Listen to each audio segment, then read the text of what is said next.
Почитувани, Тетово не е единствениот град во државата кој има проблем со дивите депонии. Куманово се дави во смет.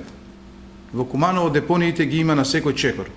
Огромен број на диви депонии постојат во самиот град. Општина Куманово молчи за овој проблем.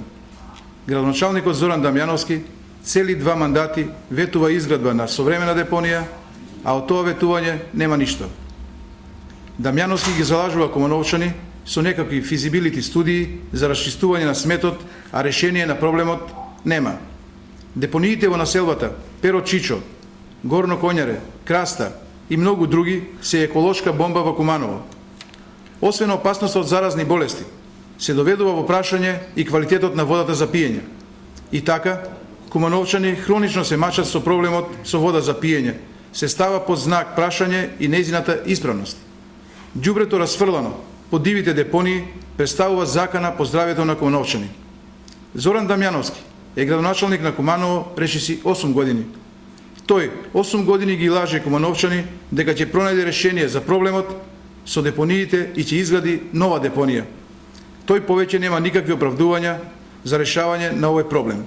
Куманово, општина со 120.000 жители, се дави во сметот со кој не може да се справи општината.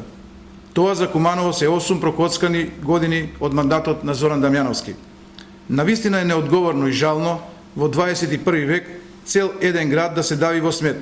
Дополнително што Зоран Дамјановски не аплицираше и не искористи ниту 1% од средствата кои што владата на Република Македонија ги става на располагање на општините за расчистување на сметот и одржување животната средина.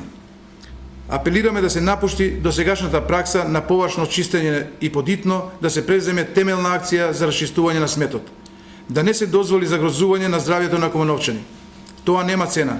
Градоначалникот на Куманово во своји раце ги има сите инструменти на располагање и нека се зафати со работа. Благодарам.